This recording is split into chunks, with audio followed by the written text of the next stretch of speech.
Hello guys, I'm Josh. Today I'm going to talk about the legendary Prime Minister of Great Britain, Winston Churchill. And the topic is about, is Churchill the hero of Great Britain? In my opinion, if I was British, I would consider him as the hero of Great Britain.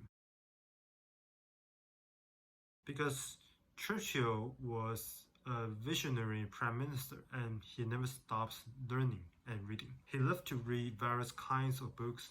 For example, he asked his mother to send the books listed by his professor to India when he served for the British Army there. The books included Darwin, Edward Gibbon, the history expert, Thomas Malthus, etc. After that, he made a habit of reading books for at least 3 hours per day, including the period of time he was the Prime Minister of Great Britain. Although he neither got into university nor being an academic star as we thought in his student career, he still became a learned person. Churchill's book, The Second World War, its lecture style was deeply impacted by Edward Gibbon. Churchill studied many books and he read various kinds of lecture so he can precisely predict many events or many things, even though that things never happened.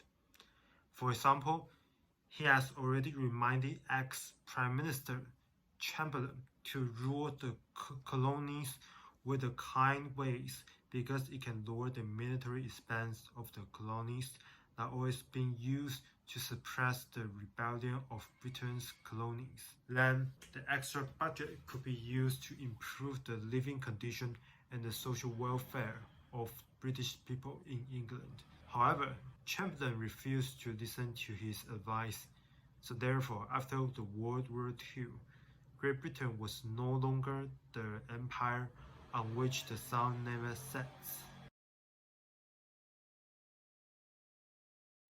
Winston Churchill, he led Great Britain to fight against Nazi Germany during the World War II.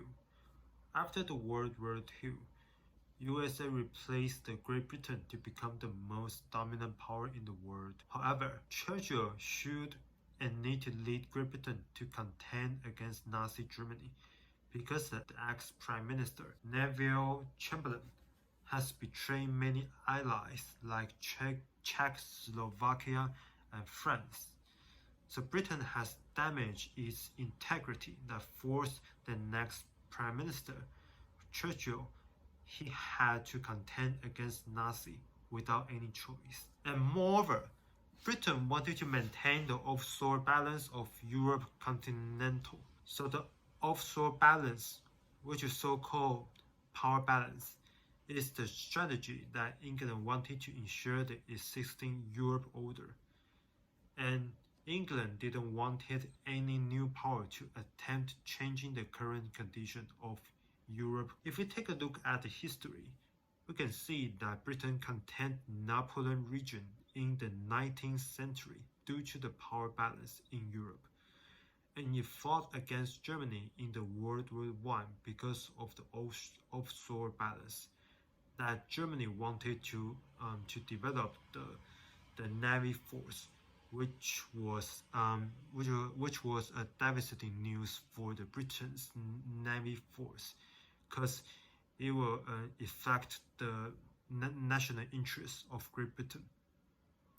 So by maintaining power balance strategy, Great Britain has maintained its most dominant power over a century, and Britain became the empire on which the sun never sets for over a century.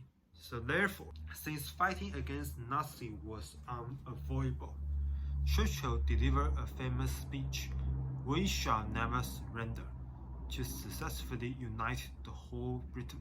So after Great Britain declared a war against Nazi Germany, Churchill accepted Chamberlain's offer to join the at-war cabinet despite of their terrible relationship. Chamberlain was Churchill's longtime political enemy, and he always throws Churchill out, not to mention turning down his suggestions. However, when the World War II broke out, when Chamberlain decided to invite Churchill to join the Edward cabinet to fight against the Nazi Germany. Churchill, despite of their terrible relationship, he decided to join the cabinet of Chamberlain. That was my video today. If you guys like my channel, please don't hesitate to subscribe and like my video, and please share my videos to your friends as soon as possible. Thank you, and I hope you guys could support my videos in future. Thank you. Have a nice day.